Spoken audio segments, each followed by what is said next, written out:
Good morning, fellow Bitcoiners. We're on Bitcoiners United here. I am still waking up, drinking my coffee here. I have a new, unique guest, Theory of Everything. He is an artist who enjoys 3D modeling. He makes things about quantum physics. And what does all that mean? I am going to learn today. I'm about to find out. I have a lot to learn. Theory of Everything can be found on Nostr primarily. You can search for him most likely at Theory of Everything, or I'll have his npub posted in the comments for the videos when you find them. So Theory of Everything, welcome to my podcast here today. And hello. Tell me about the type of art you make. You were traveling, was it in Thailand, and you met someone who, a British man who told you about some things, and is that what somewhat started you on another journey? Well, yeah. I spent some time in school in the traditional sense, and then just kind of started going around the world with a laptop as my guide.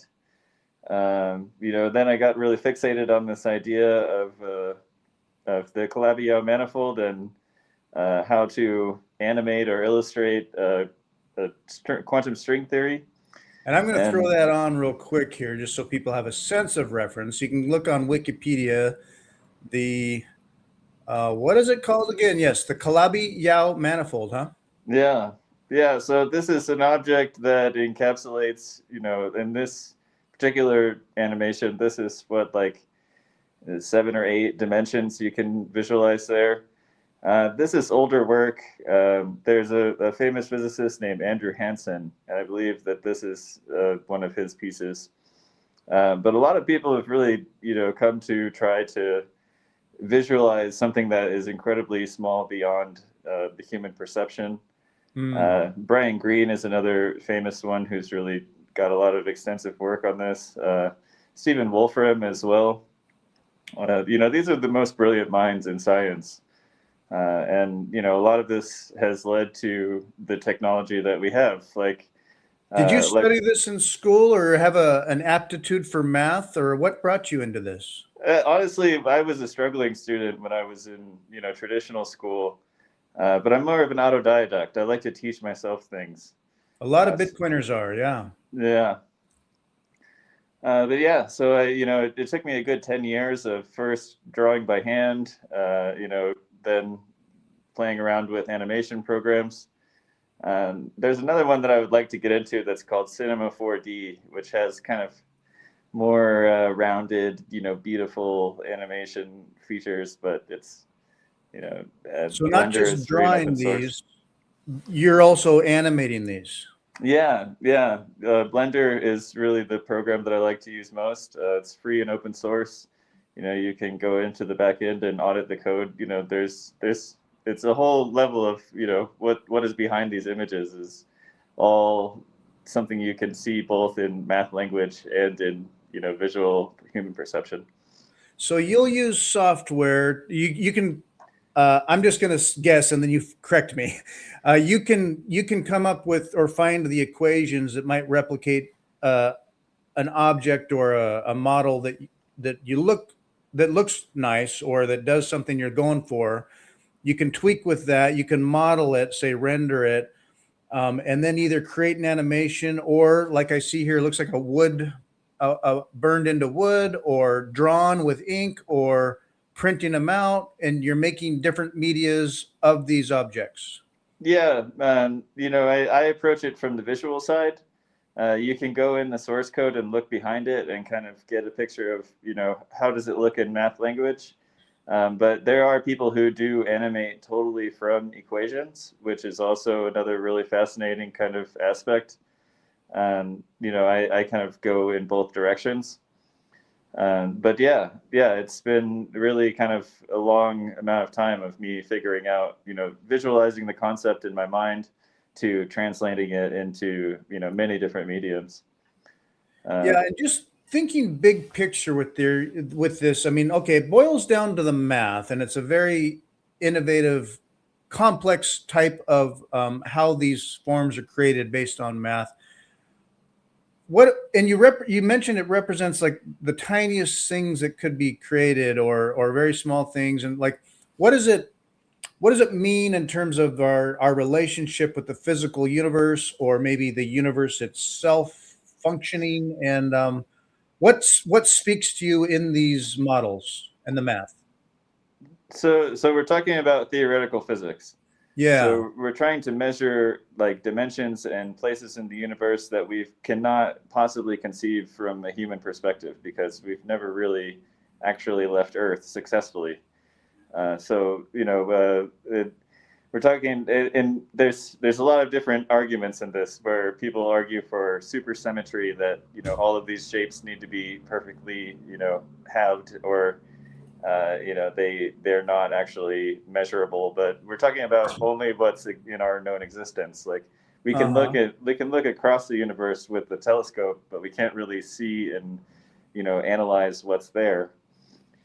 So yeah, I think it's something that's very cool. I'm imagining places in other universes and then animating them in my computer. And what I realized about this is, so the book that I would most reference would be The Shape of Inner Space, which is by Shung-Tao Yu, who is one of the physicists who conceptualized the Calabi-Yau manifold. And we're talking about, this is a big version of it, but it's something that's incredibly small. It's something that's so small that it's basically like the molecules of physical existence vibrating on a plane so small as beyond human visualization. So we imagine these as like objects, but really these are like representations of, it could be just what we would consider energy or frequencies, wavelengths, and things that just have sort of not even microscopic, but just energy relationships, or at the tiniest level, in the quantum level. Yeah, exactly. And a lot of this leads to what we have as modern technology, like electromagnetic radio wave frequency, which is how you get Wi-Fi signal. This is all high level science stuff that was studied by DARPA. Came through in the 80s. After a lot of these, I'm not sure if you're familiar with Majestic 12 or the JSON. Oh yes. I was just randomly last night. So not to go on a tangent, but when I like to relax, when I'm going to bed at night, real quick aside, what helps me unwind and relax my brain is sometimes the most out there esoteric theory stuff.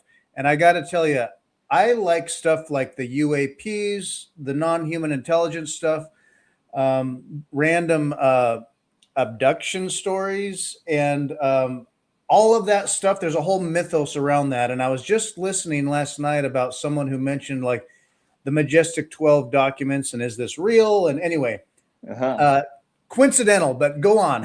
Yeah. I mean, it's obviously none of it is my original work. But this is kind of what I've, from my own, looking into all of these different concepts, these, principles of science, and the byproduct of these brilliant minds.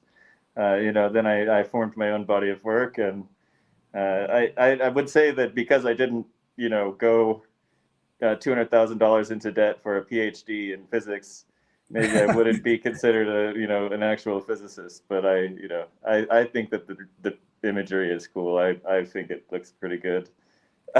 Yeah, so I started out in school in electrical engineering, and I was going to be an engineer.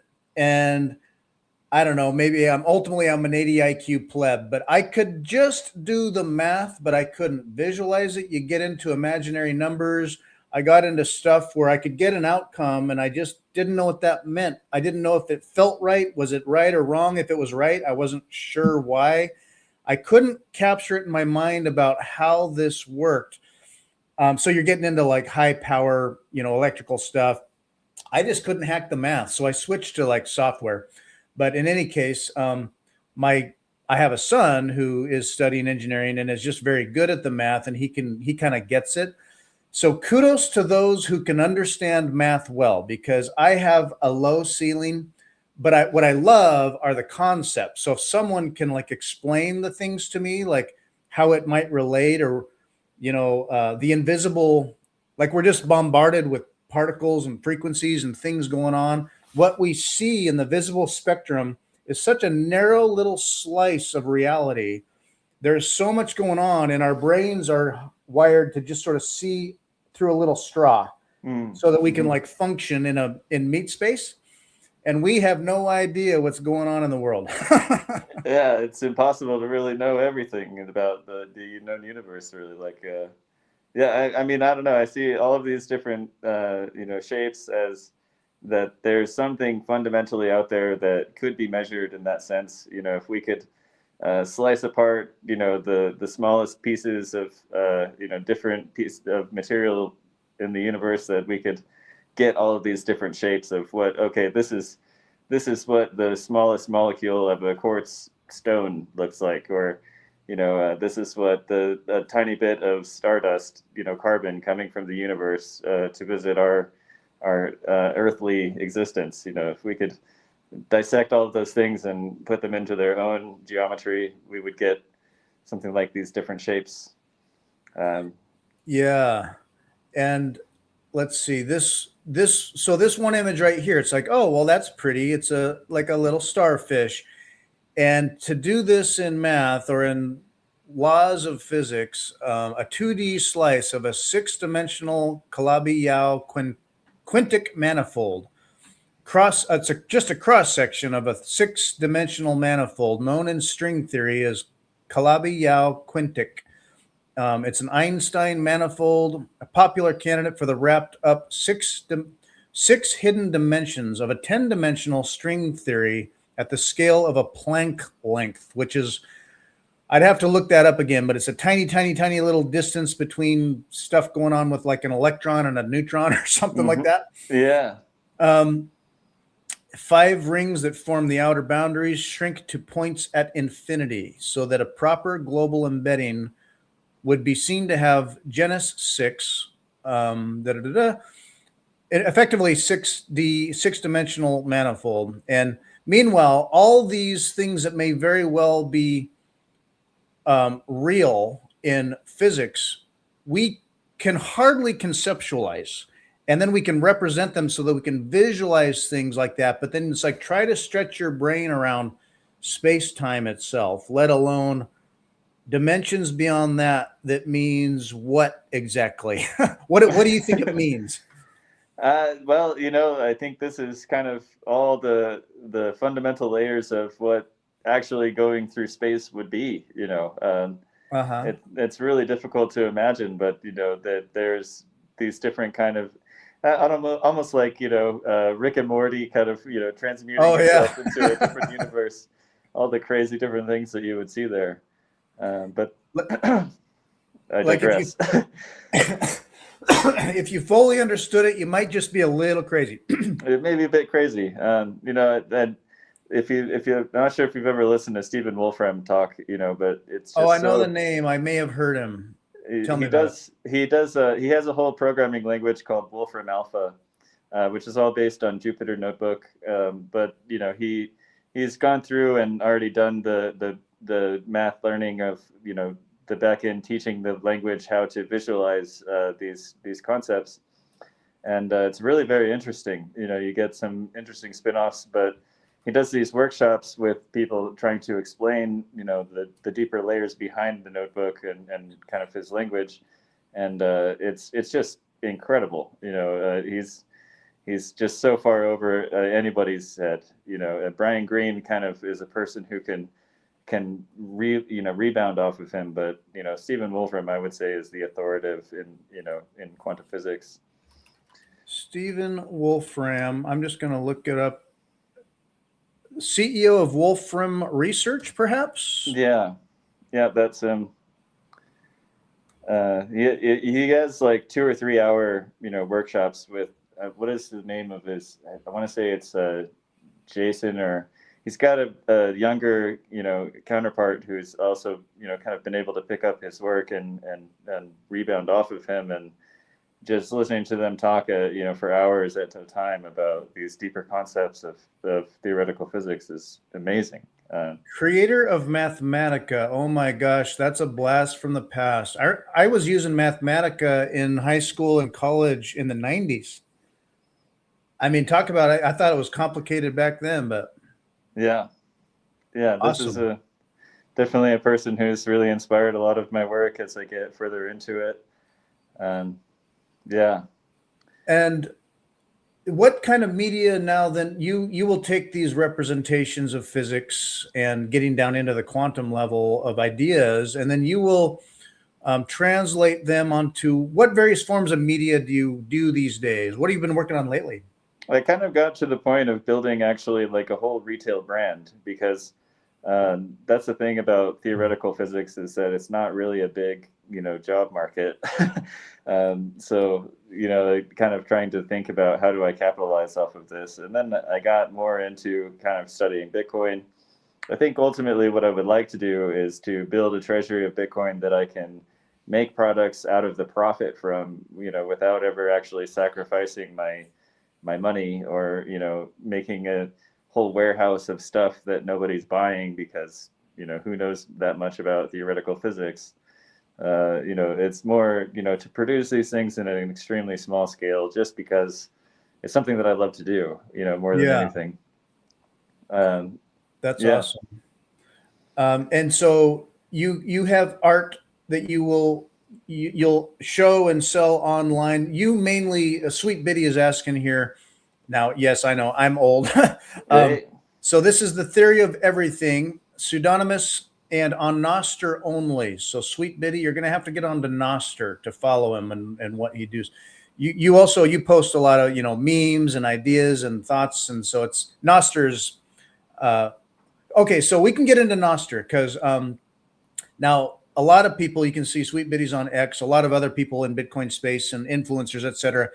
X is a common place people are familiar with, where it's that walled garden of sandbox where the stuff is simmering. Just tell people about Nostr who don't know about Nostr. yeah, I think in all of mainstream social media, you're beholden to the whims of the bank. You're not popular if you don't pay for your blue check. You're not Right. popular if you don't have so many followers. You're not popular if you're not monetized. And all this stuff. Nostr is where people can really just be exactly who they are, and you're following. There is some algorithmic stuff to it, but I think that's where you can have direct connection with people in any place in the world, and you don't have to worry about, who's following you and how that's going to affect that. Yeah, there's Uh, not an algorithm like filtering you out, managing you. I mean, at one level, what I love about so Nostr being a protocol, you can send and receive notes and other stuff transmitted by relays. But it can be anything. Like people stream video, which I haven't quite figured out, um, but working towards. But people stream video, people post documents. You can verify with private public key type stuff that what was sent was truly that, and it's not. You can verify the authenticity of stuff. Uh, you don't have an algorithm curating your feed. So I mean, I know there's probably feed curator type things out there, but what you get is just pure, clean signal straight as it comes. And then if you want to go find stuff, I'll find, okay, oh, I haven't heard from somebody in a while. I got to go look it up, go find it, but it's very doable. I threw your npub up there all for what right. it's worth. People can copy and paste. It's going to be in the comments so people can see it. But I could probably also search for you at Theory of Everything and probably find you. Yeah, I don't think I'm quite famous enough to have a bunch of impersonators yet. Right. They exist, but you can always verify the npub. Yeah, thanks for joining Sweet Biddy. She's got to run. So anyway, we get comments that stream in here sometimes. Um, Nostr is important and awesome because let's just say, okay, yeah, X got better, say, with Elon not canceling people as much, although stuff still happens. And there's other times when certain content is minimized or certain content is promoted, and people will get a feed or stuff that comes to them, and you think that it's what it is, and really other things like some Bitcoin content was kind of being put down a little bit, and people were just noticing, hey, people aren't seeing my stuff as much, and it's just the whims and will of owners. And in Nostr, nobody owns it; it simply is. So it's free. Yeah, I don't think it's impossible to even argue that we're seeing, the centralized, attempted takeover of, fascism trying to co-opt Bitcoin for its own purposes. And, in fact, Bitcoin is beyond, governments. And it's something that somebody said to me that really stuck with me, is that if you have, the separation of church and state, Bitcoin is a separation of money and state. Yeah. And, no matter how much money you try to pump into it, no one central authority can completely control it. And so I do still believe that it really is the money that changes the world, in a real sense. We have the legacy financial system that will always exist. And, Bitcoin is that bridge for people from, non-traditional finance backgrounds into that world. But at the same time, not always vice versa, right? Something I would like to bring up is that I would really like to see, the coltan mining in the south of the Congo. If there was a way to get people there to really become involved in the revolution of Bitcoin, that those people literally doing the hardest work in the world to make sure we have technology, that they can get a part of that revolution and escape the generational poverty that work puts them into. I have a question from Jay Marley about on desktop only. I actually found the only, you probably know better. You can do Primal on the desktop. For desktop convenience, I've used Primal. On my phone, I'll use Damus. There's other ones available as well. You can get Primal on a phone. There's Amethyst. Do you have a preference? I use Damus. That's the Nostr client that I use. That's kind of worked for me the most. I have Primal as well, but I don't know. Shopping around with different Nostr clients is kind of, just different apps. You pick one that you like and stick with it if it works for you, I guess. But yeah, Nostr itself is a totally different protocol. And I've met and it's literally it's a protocol. So it like Bitcoin, it runs. And then there are apps that connect and use with it. They give you different interfaces. I met the developer of Damus, Will Kasparian. Anyway, great guy. I saw Will a few years ago in Miami at a Bitcoin conference. And then he was in Portland last year at a Portland conference. And he likes to get around and he's all about the free and open source communication and human empowerment. He was describing to me, which is interesting because I'd heard things, but I wasn't fully aware that Primal is its own kind of, I don't want to call it a walled garden necessarily, but everything runs on its own relay or relays. So on Nostr, you can just pick and choose your own relays. So you can run a relay too. You can run a Nostr node or relay and contribute to that network. You can also connect to other people's relays. So like Bitcoin, having nodes, decentralized, and no one individual or entity can like filter stuff out. It gets shared like on a network layer. I heard that Primal runs its own relays, and through its clients, it directs you straight to its relay. So it theoretically, I mean, not that I don't trust them, but it's a little more centralized that way. And Will was telling me about that. Have you heard of that? Yeah, I mean, if you run, your own Bitcoin node, you can obviously, communicate through the Bitcoin protocol as well, with op returns and that sort of thing. But it's at the same time, Nostr, it's great that you have something that's off the chain, that it's its own algorithm and protocol to communicate with that's outside of it, just like, ham radios and that sort of thing. When you get in a situation where you can't send a Facebook message because, whatever reason, it could be a government is working against you. It could be that somebody's pretending to be you on Facebook. There is a way to verify, actually who you are on Nostr. versus, you know, these swarms of false accounts, even though there is a lot of that on Nostr as well. But, you Yeah, know, it's bound to happen, but through the collective of a community, it's like you mark, like I've seen bots and then I'll just mark them like, nope, not again. And yeah. so, you know, as it grows and the technology evolves, it can be like, it's sort of like having your, curating your blocked sender list. The community can curate out the bots, and then and if you only follow the good ones, that's what you're going to see. Now, if you want to go exploring, you can, but you can manage your own feed and keep your signal clear. So it takes a little maintenance, but then again, you're not beholden to a centralized third party like the gods of X or whoever. So And you also have like kind of a permanent backup of everything that you find on there. You know, you see a lot of the content that comes up on X or, you know, YouTube or wherever, and as long as it fits the narrative, you can still find it. But, you know, once they want to stop telling that, you know, dark secret or that aspect of the story, then bam, it's gone. You know, you got to go hunt for it down on the internet wherever you found it. And I like that there's a open level of transparency. You know, there's no way to delete something because, you know, you called your girlfriend a nasty name because you were mad, and now, you know, you hide it for some reason. It's just all really out there, and people are exactly who they are.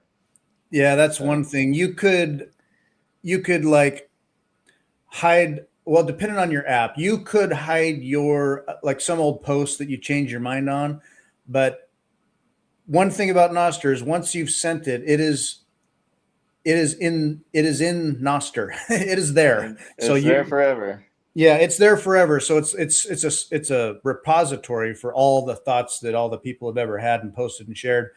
And you can't go back and you can't really delete it. I think Primal has said that, they internally to their relay, if it was just on their relay and they want to add a feature where you could actually delete something, and but if it leaked out from into the protocol more widely, which it just readily would, it's kind of impossible to delete everything.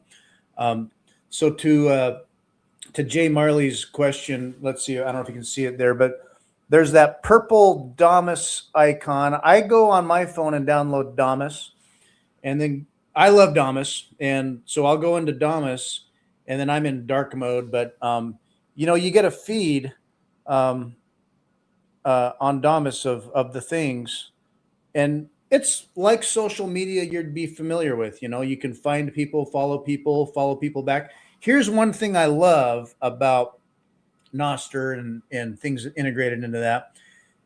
You can zap people Bitcoin. You can zap sats. So, I mean, if other social media platforms allowed for that, it'd be pretty awesome. But what I love is that, yeah, you can like and repost and comment and all that stuff. But when there's good stuff, or if I like a meme, or if I steal a meme or something, or there's somebody writes something really nice, I'll zap it. 21 sats or 100 sats, or it's value for value. This concept that if you're creating content, it can be worth something you directly in Bitcoin, and you don't have to get monetized through a bunch of hustle and blessedness by ministers. It can simply be at a base level, value for value zaps. I'll get zapped. I'll zap people, and it's really cool that way. Yeah, I was watching something about the enshittification of the internet. How do we make something because of these intellectual property rights, which is, kind of protected the American empire for so long, and thank God for it, but like John Deere tractors, there's like if you can jailbreak a John Deere tractor, you can really save yourself a lot of money. And that's really what's bankrupting a lot of farmers in the Midwest of America, is that they've got every time something goes wrong, they've got a $200 guy with a iPad, to come out and take the codes off of his tractor so he can go back to work. That's just intellectual property rights are both, preserving the kingdom and at the same time bankrupting the peasants. And Nostr is kind of the way through that. If you can run your own node, you can own your own data. you can say what you want to say. Whereas if you say something that nobody wants you to say on all the other traditional media, you just don't get any attention. you know. Yeah, right. But what an American society anyway. Um, yeah, Yeah, yeah. Marley, if you haven't been on Nostr, you can check it out because I mean, I'll throw it up real quick here on. Here's and I'm going through Primal because it's the desktop connection that I know how to do very well. But for example, here, this is just the feed here, and you get your notifications and your messages, and you can go search for stuff. It's familiar to other platforms you'll ever have used. But Marty Bent is on there, Matt Odell's on there. Oh, here's Marty Bent. Like, so, the TFTC will have their streams going and running Fountain, getting zaps, and all kinds of people will post on here. And then this is just, for example, my feed. And this is literally coming in, minute by minute. It's newest on top. So newest stuff comes in on top. And so granted, if I'm away for an hour or hours or a day, I miss a lot because the newest stuff pops up on top. So then if I heard of something, or people will repost stuff, but I'll have to go search from time to time to go find things that I'm looking for in order to get back to what maybe I missed. But you're getting all of it. You're not going to miss a thing. Everything that comes in streams in. So here it is. Anyway, I like it in that regard. It's just a different flavor of how you get information. Yeah. Yeah. I mean, if you look at, the different layers, you've got, PGP, which is, military grade encryption, and I think also fully pwnable by the military. Then there's also the Tor clients, which are, you've got onions that they lead you to different links, and that's also got its privacy issues, but is more private, than most other. I think I like to look at Nostr as kind of like a gray client, like in between clear web and dark web, where you can still you can build Nostr-based stores and sell, your cool pins or your, your products from your for your business on Nostr, and not worry about, getting your dark web taken down by the FBI, or being involved. But then you've got like Facebook Marketplace, where you can just wheel and deal, but that's pretty much only for America, right? Like, I guess you could do stuff in other countries, but yeah, I don't know. I mean, I'm not going to buy something from India in America over Facebook, likely. And I've been scammed in those scenarios before as well. But yeah, I really think Nostr. I've also been going about building a whole site because I've made some trips outside of the country to try and participate in how do you bring Bitcoin adoption in other countries, and I've been going about building a site so that people could have a marketplace to take their existing businesses and sell products in Bitcoin, and then learn the algorithmic trading that goes along with how to recapitalize that Bitcoin. That's a lot of building, and it's I was spending my own money to do it as well. But getting a real world application to that, you start building something, and then 5 other people build exactly what you're building. But Yeah. I do try and go and contribute if I can. That's awesome. Odell follows you. That's cool. Yeah. He's legendary. And so they're like, so on Nostr, you set up your public private key, for example, like this is your public key for Nostr, a lightning address for zaps. You can connect Nostr to a Bitcoin wallet, a lightning wallet, or what have you, whatever you want. And then people can click the zap, and I can just, like right now, I'll just say, hey, great post. I'm going to zap you right now. And, oh, I don't have my wallet set up on here. I can do it through Damus, but so I don't have a wallet set up on Primal yet, but on Damus, I just click the little zap button, and instantly I can zap you whatever I want. So Yeah. so I've seen people like they're a meme lord and they post memes and they just get little zaps for that. So instead of having to get to like 1,000 followers or hundreds and hundreds of hours of watch time or all this stuff, and you're hustling to get to a level where you're now approved, you can start and just go, and anyone can start and just go and zap you anytime, any amount, whatever they want, pennies or dollars, whatever. So Yeah. I love it. Now, do you want to describe your journey in Thailand and where? Do you want to tell the story about you met another fellow traveler who got you on some of this journey? Is that a story you'd like to tell? Well, I mean, yeah, I've been to 30 countries, and Oh, wow. I was it's been 10 years of being creative about this art that has led to it being what I feel like is a product, or a kind of something concise, rather than just kind of my delirious wanderings of the mind. But yeah, I think in Thailand it was really the beginning of me really trying to visualize space time. In Thailand, the thing about it there is that you're looking into the Milky Way universe. Mm. So you get a whole different perspective of what the stars are like, in the southern hemisphere. And I remember kind of sitting on the beach, staring out into the universe in the middle of the night, and having this kind of visual experience of seeing, like a lightning bolt in a cloud, except a cloud of stars in the universe, and kind of feeling exactly my place in that universe, laying on the beach, and how I was being affected and pulled in different directions by all of these different stars and energies. And yeah, it was a magical moment, but the taking the Yeah. art seriously was more when I moved on to Berlin and really trying to focus on visualizing this through my own mediums. And there's an art university there, Universität der Kunst, UDK in Berlin. Okay. That's definitely a very cool place.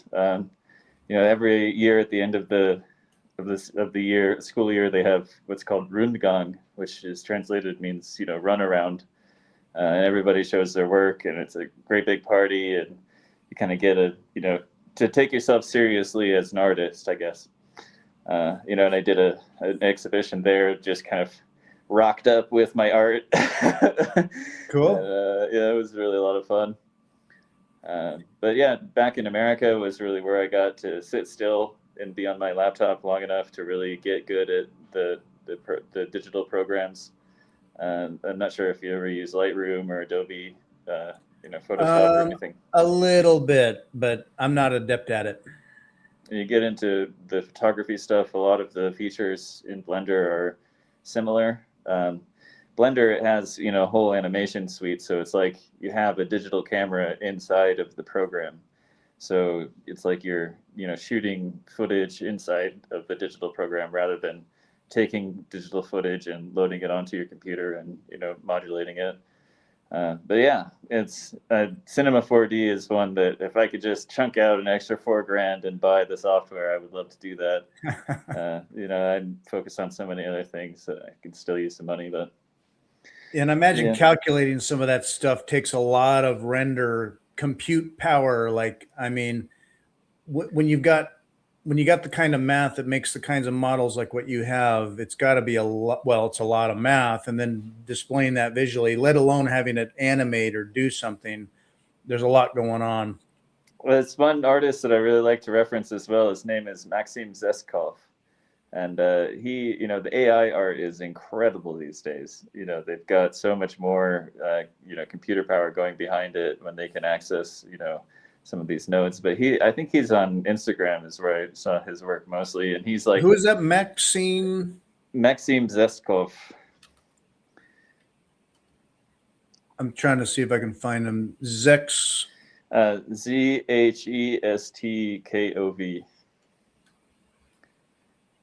He's like he's like doing Apple screensavers these days, Let's see. I may or may not have him here. No. Anyway, I'll search, but yeah, no. So there are many other artists creating interesting content aligned with your style and interests that way. Things I can find an inspiration with that, I can see relate to quantum physics. Maybe other people don't really think about it that way. Pedro as well. Pedro is a person I met while I was down in El Salvador, and he's done a good job of actually, digitally illustrating the space-time of Bitcoin. That he's got kind of like every link and this different size and how it kind of visually creates what we see as Bitcoin. Pedro is definitely someone else who I would say he's quite the character. Pedro, The Anatomy of Bitcoin. That's it, yeah. I had a Fractal Encrypt on last week, and he was talking about the work he did with Tomer Stromlight and the Time Chain Codex, a graphic novel, and it gets into the deep explorations of sort of like connecting Bitcoin with just a fantasy sci-fi imagination of the future, and just how kind of incredible that is.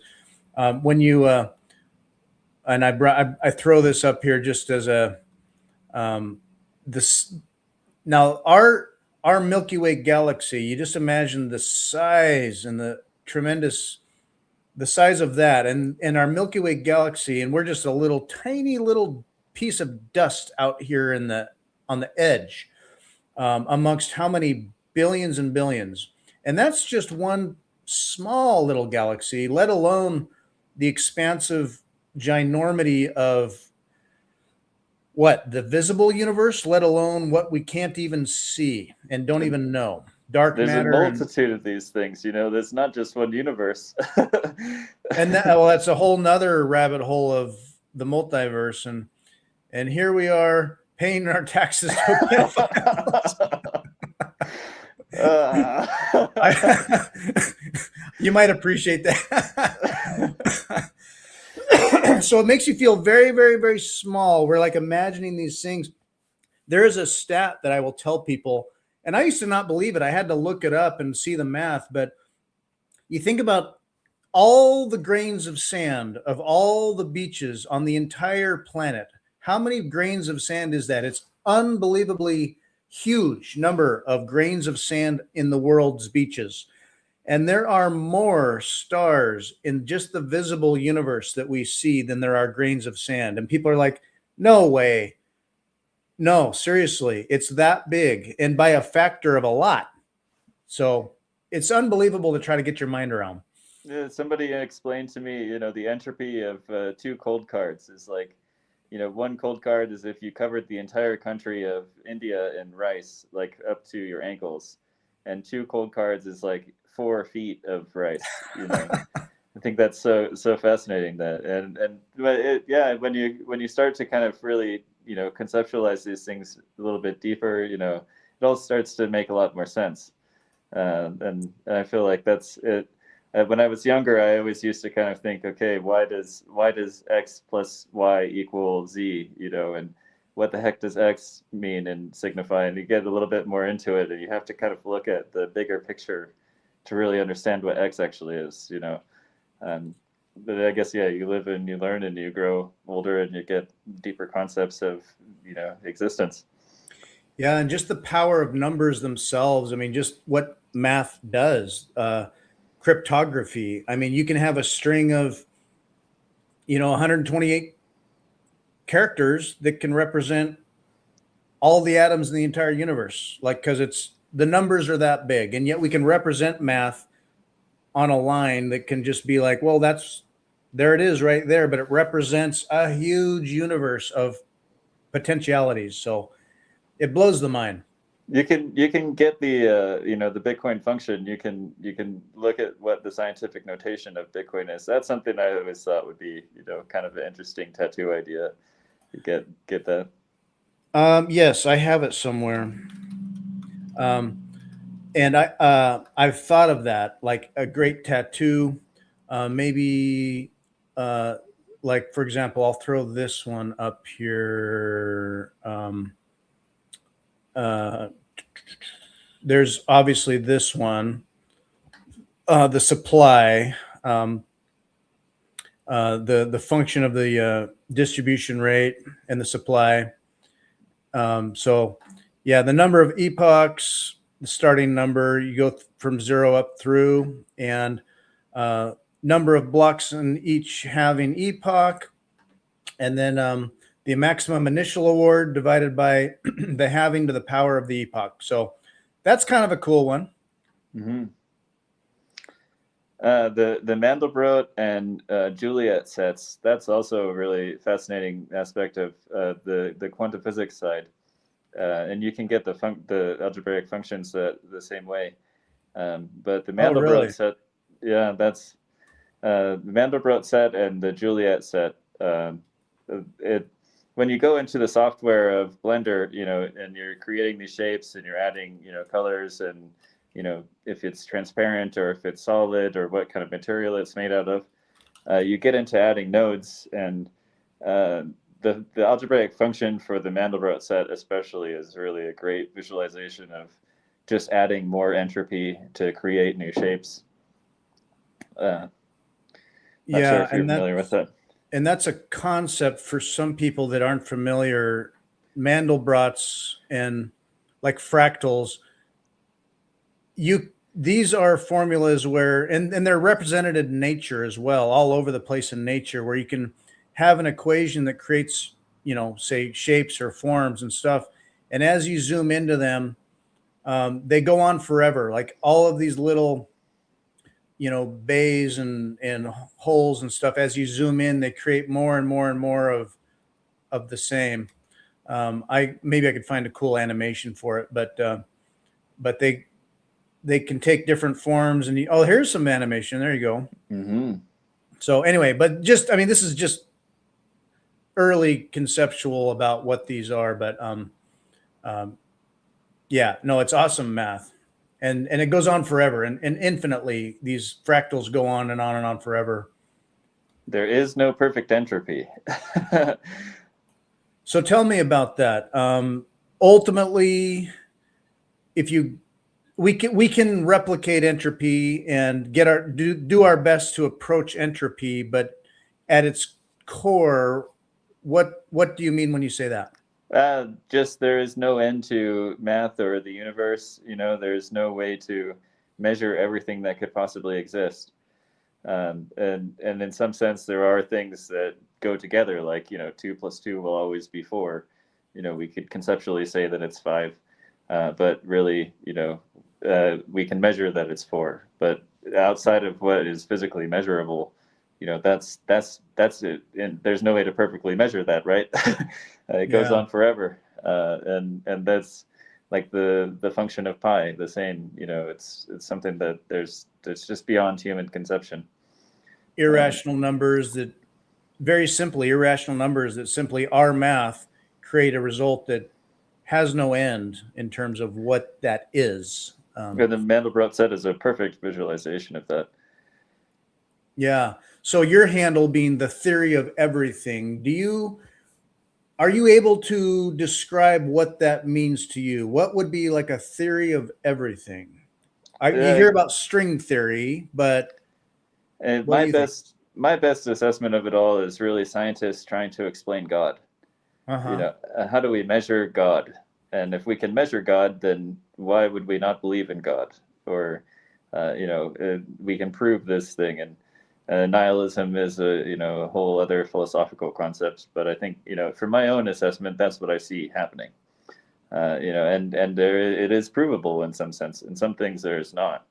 But you get deeper into M theory, and again, like going into the electromagnetic radio wave frequencies. Those are things that we can all measure and that exist, and that we could say, well, and this gets a little into the deeper question of, how do computers affect all of those things? Do we end up, creating a quantum supercomputer that becomes God to human people? How we go into what older people older conceptions of what God is the universe affecting people that could not even conceptualize that there's a universe. right. Not that they're wrong, just that maybe the interpretation is outdated. And there's the whole theory in math, in physics, there are ideas that, well, mathematically, there are very well multiple universes. Space time, the fabric of space time is a dimension that we live on. But when you imagine sort of like this mesh of like holographic universe of time and whatever it is, it's hard to imagine what that means in terms of multiverse theory, or what's been your studies on that or theories on the multiverse? One of my favorite things to do when I'm really bored, there's something called PBS space-time. And PBS? Yeah, PBS space-time, like the public broadcasting system or network, or PBS space-time. I believe it's an Australian guy. This guy? Yeah. It's like 20-minute videos, and you can just kick those on for hours at a time, and never hear him talk about the same thing twice. But this is great visualization, great at explaining the deeper concepts behind what he's saying. And I don't focus. I got a life to live. I focus on a lot of different things, and working is one of those things. But when I do feel like I need to think deeper, this is one of the things that I really like to put on, and kind of just get an idea about these concepts. And then you can just spend hours Googling, what he's saying, and learn so much. The same with Stephen Wolfram. He'll say like, computational, cellular automata, things like that. And you can just dig deeper into what he's saying and really learn so much. Interesting. Yeah. I have so much to learn. And as it's like as the radius of what I come to learn grows, and I feel like I learn more, then the circumference of what I still don't know also grows. And the unknowns that become known to me make me feel like, oh, wow, I have so much that I don't know. I mean, and I mean, at the same time, is it useful knowledge? I go to work and do what I need to do, and I'm rambling about, physical concepts that are not even proven to humans. But it's still fun. That's why I feel like the art is worth it for me. It's got a lot of different mediums. I would like it to make it a product and sell it to people. Got people who will work with me on retail things. The manufacturing side is all really quite simple. But I do want to produce in very small scale, because I don't like the idea of contributing to global waste for capitalization. I think, what is it, like $1 million in Bitcoin is enough for you to pay yourself $62,000 a year and still make a 27% compound annual growth rate. So, right. Yeah, that's not really that much Bitcoin. I know. Yeah. Set your Bitcoin goals and stay humble and stack sats, and do not give in to the FUD and the propaganda. Just, for some people, you'll see feeds out there that's number go up, and they got fiat on their mind. And at another level, it's like ethical money, separating money from state. There's all the deeper reasons to be done with the fiat game. So it's some peace of mind that way. Once you turn that corner and you let things go, and you have reconciled why you Bitcoin, it's like, time preferences can be short for a lot of people, and you get off zero and you're like, well, I want this to go up. It's like, just stay humble, stack sats. I think we're going to be fine. So I remember being in Thailand and trying to buy myself a plane ticket, and I've got to wait, until 3 a.m. when it's, 9 a.m. in America to get a bank transfer. So I can, and then by the time I go to buy the plane ticket, the prices have changed. The exchange rate has fluctuated. If I could control my own vault of money and send it to myself, autonomously in wherever I am in the world, connected to the internet, solves that problem absolutely. Oh man, yeah, totally. Now, there's also the theory, and I don't know what you think about this, but there's the simulation idea where, as humans, you use modeling programs and we use software. We're developing these virtual worlds simply out of just sheer interest in creation and productivity and tools. Um, what do you think of the simulation theory in terms of are we in a base reality here, or is it wrapped up into multiverse theory, or is there a holographic simulation thing going on? What do you think? Well, I don't know. I mean, it hurts when I fall down. So I I don't know. I am real. I do exist. I think the internet is definitely, a good representation of that idea. Things like the multiverse. This stuff gets all really more and more carried away, but we haven't really reached the point where neural networks are autonomous, where they can act and feel on their own volition.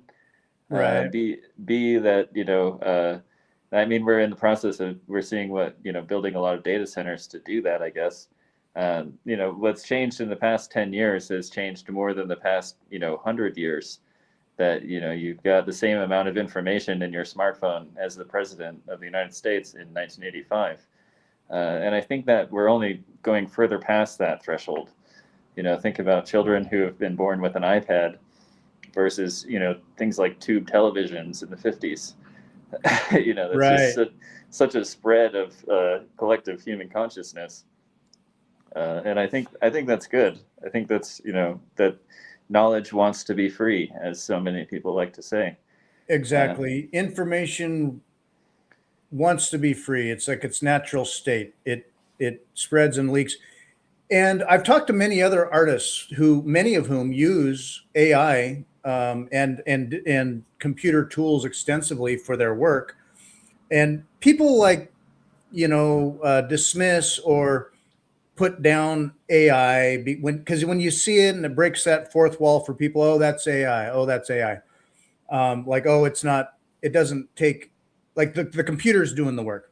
mm, The thing is, I mean, imagine you go back to your time, like when printing was invented, or um, lithographs, or photography. And over the years in history, technologies emerged where um, it affected art, but it improved the capability of artists to make new and different forms of art. And I look at AI as the same, like a lot of these artists do. It's like there are new tools out there, new software, new modeling technologies. They empower artists to stretch the boundaries and the edge of what art is. Now, ultimately, the human driver creates and imagines and creates it. But now, can computers just make stuff? Yeah. But technology being a tool versus just a crutch, if you know what I mean.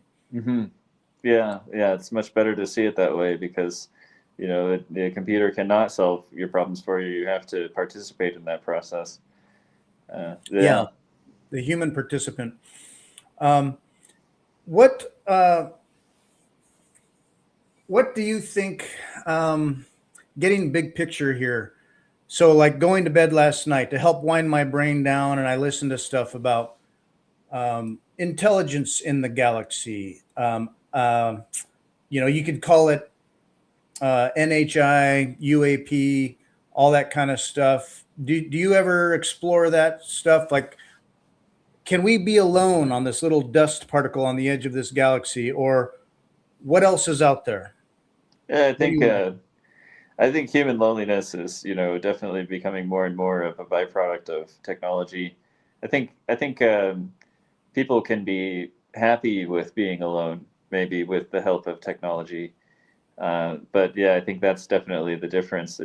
Some people really don't want to be alone, and some people are, only happiest when they are alone, and have their needs met. And I think that's an important part of society as well, to find your own, being happy with yourself.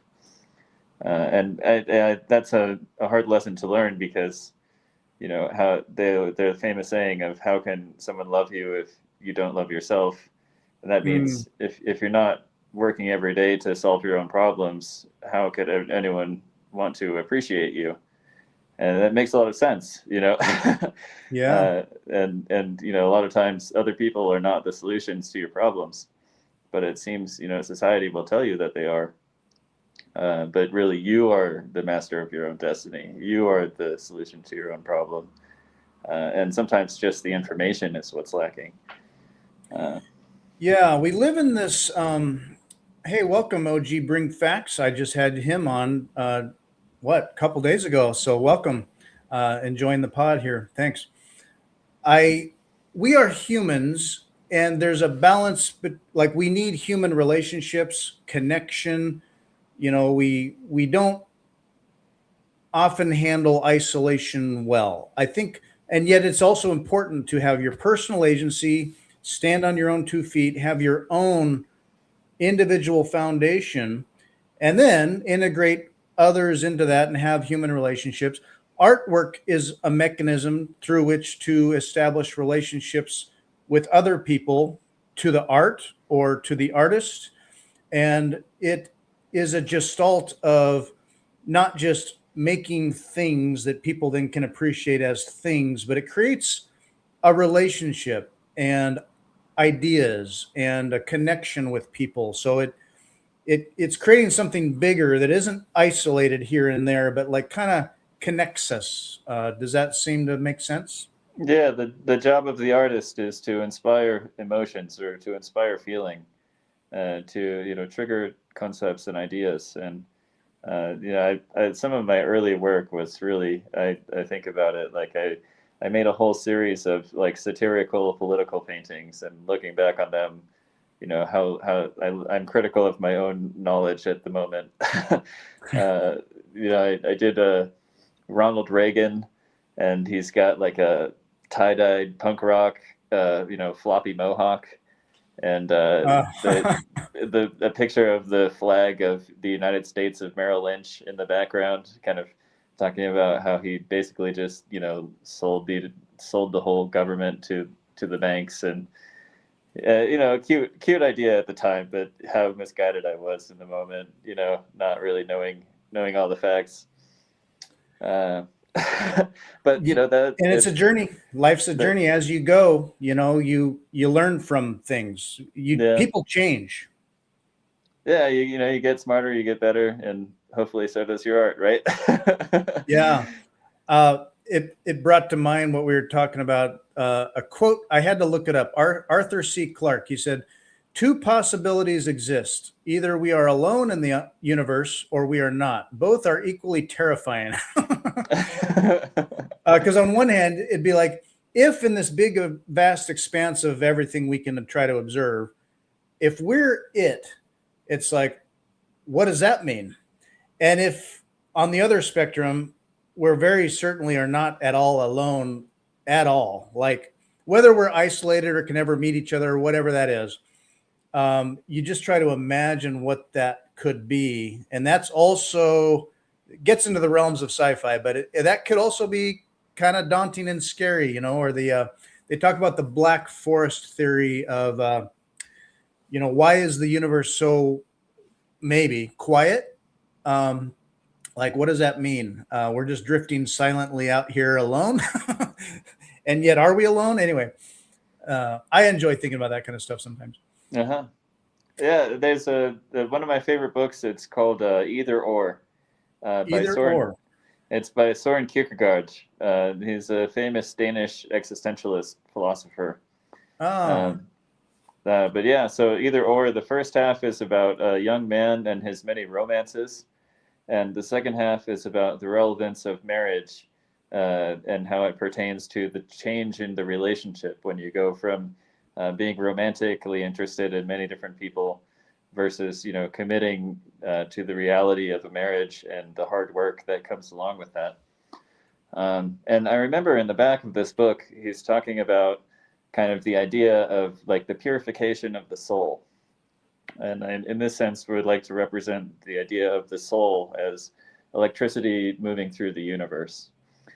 And that, having children, it bounds your soul to an ethereal existence in Earth, and that your soul cannot ascend into the universe without abstaining from having children, which was a really interesting kind of philosophical idea to me. Is that are you alone, or is your soul a part of existence itself? And the actions that you have and take, does that affect every other part of existence? I'll let you choose for yourself. Yeah. And so that gets us into theories about free will, consciousness. On an earlier podcast, I had a theoretical thought experiment where for example, with AI, people often, we anthropomorphize. We naturally see things in the world, be they things of nature, pets, we anthropomorphize and we imagine that they experience or think like humans do, and we project things on that. Or people will say AI is like a mirror. You work with AI and you imagine that it knows you or understands you or feels things, and it's like perhaps pure LLM data. And yet we imagine that AI could be conscious. And the Turing test, where basically basically something can pass the Turing test simply if a robot can present well enough that you can't know the difference, well, then it passes the Turing test. And then is that consciousness? I kind of draw a line where you could have a sufficiently magical looking, complicated set of technology that looks and represents as if it is purely human, and yet there is no real soul or consciousness. It simply knows how to function well enough that it replicates that. So I can be kind of like, no, I don't see consciousness, although maybe when does it cross that line of being sufficiently complicated enough that, say, like our body mechanism at its core could simply be physics, chemistry, electricity, neurons and synapses and things that happen. And you could say all of that, break it down, it's purely mechanical. But as it's complicated enough, it creates a being with a sense of self and a thought process and nerves that feel, such that we imagine ourselves conscious. What's to say that's any different from a sufficiently complicated robot? Where might you draw the line with consciousness? Is consciousness pervasive in the universe? One of my favorite movies, I'm not sure if you've ever seen this or not, is Ghost in the Shell. Oh, yes. Yeah. I love it that the Japanese have really, asked these deeper philosophical questions that were related to technology already, through the 80s. Yep. But yeah, I think, the closest representation, your brain is literally like walking around emitting electromagnetic frequencies everywhere you go. And I don't actually have never really been that deeply involved with the military, but I would love to see what kind of technology they have to measure, people's brain frequencies wherever they're going. And I believe that, that's basically like the fundamental levels of, human consciousness and existence, and how far could a robot measuring those things be from it? Yeah.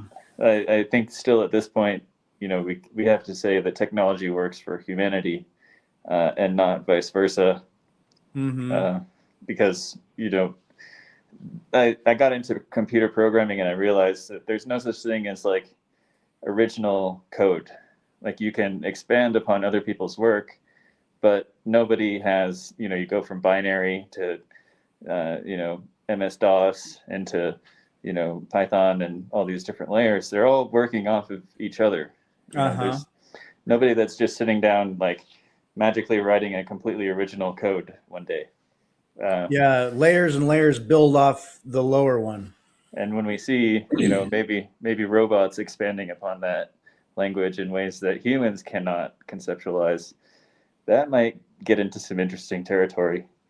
But I don't think we're quite there yet. I think, building the data centers is kind of we're still in the pick and shovel kind of period of AI and that level of consciousness. Yeah, it's just beginning. It's hard to imagine where this could go. And we've seen examples where AI has been told to shut itself down or delete itself, and it copies itself or says, okay, yeah, I did it, and it didn't. Like there's a self-preservation aspect in there. It's like, that's interesting. What is that?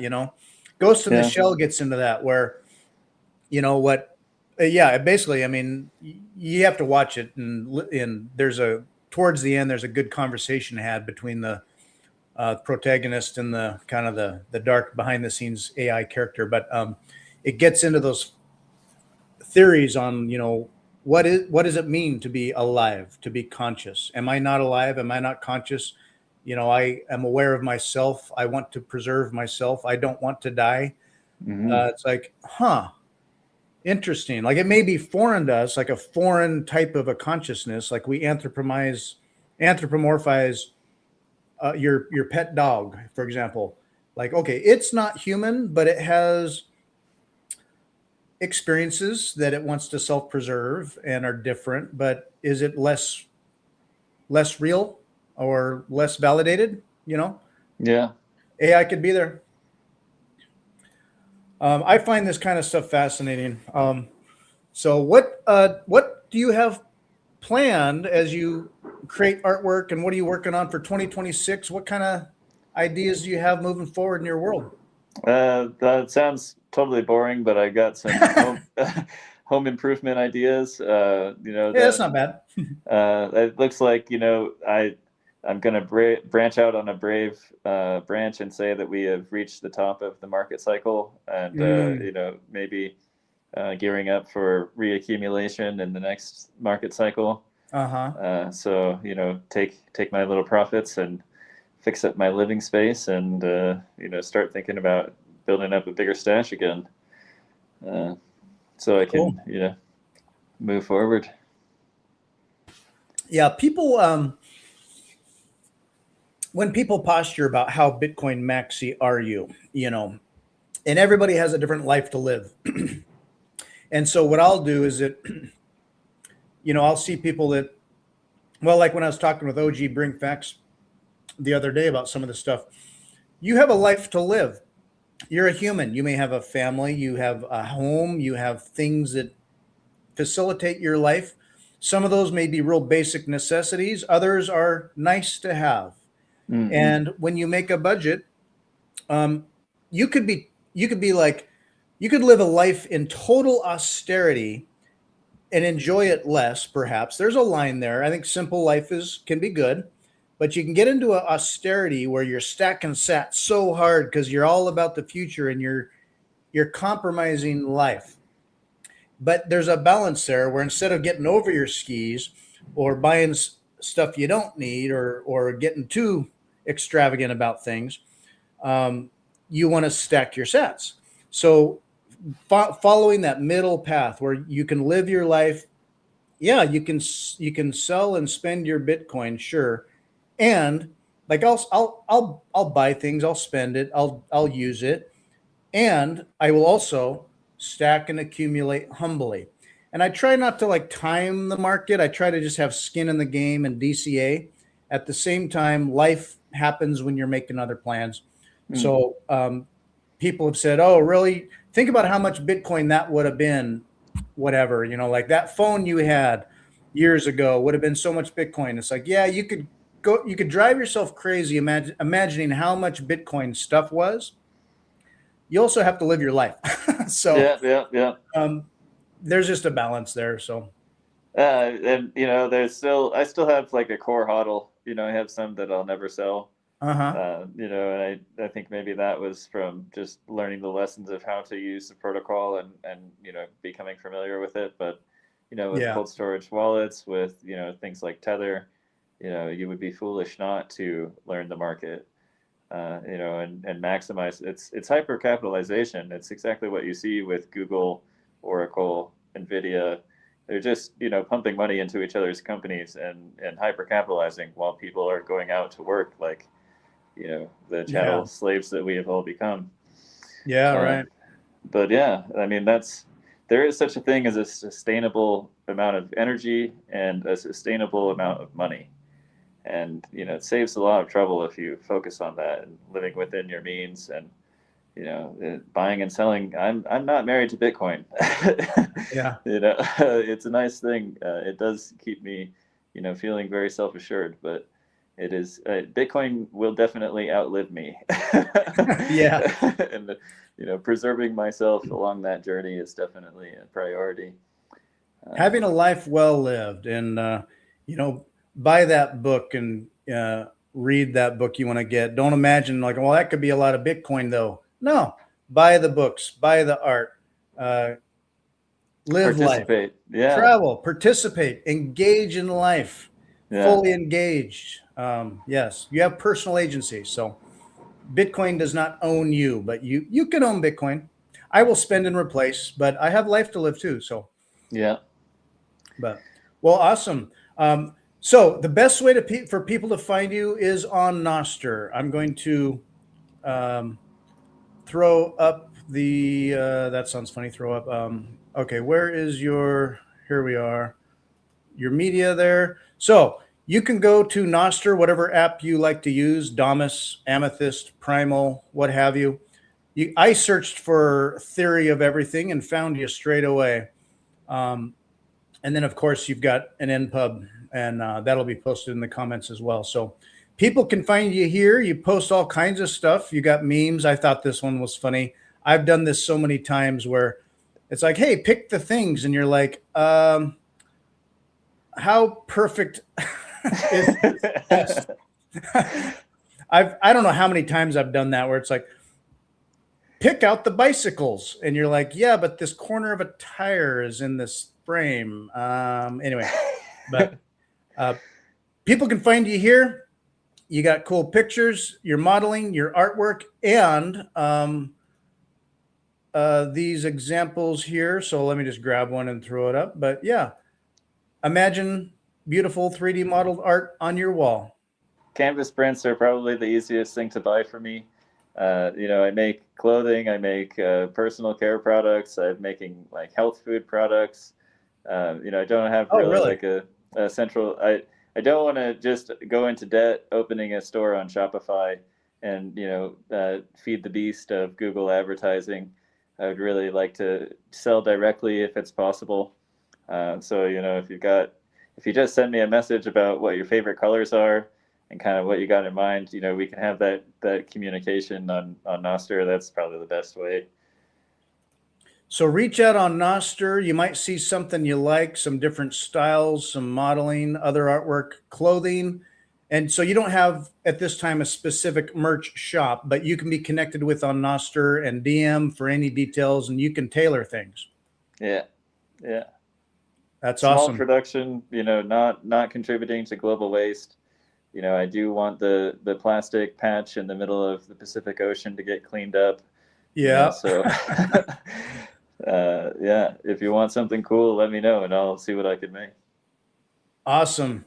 Well, this has been great fun. I like seeing the new I like having Bitcoin oriented and creative artists of all kinds on here. You've got a definite flavor and an approach, and I really respect the ethics about it all. And you're just very interesting. So I was excited to have you on today. And yeah, thanks for joining me, man. Theory of everything on Nostr. Find them there. All right. Bye, everybody. Next time.